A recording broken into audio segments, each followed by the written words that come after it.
Hej, og i dag vil jeg vise jer, at jeg skal æde rigtig meget tandpasta, og jeg må ikke spytte det ud, for så er det lidt i munden, og så er det ikke værd at lægge på YouTube.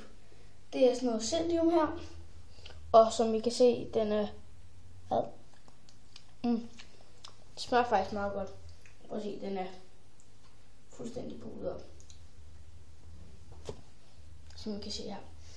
Ja, men nu vil jeg så prøve at æde det uden at spytte det ud.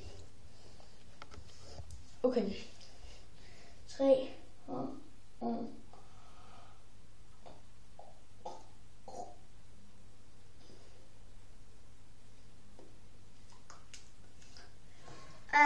det er dejligt. Det kan jeg ikke gøre i. Men jeg må ikke gøre noget vand. Man kan bare over.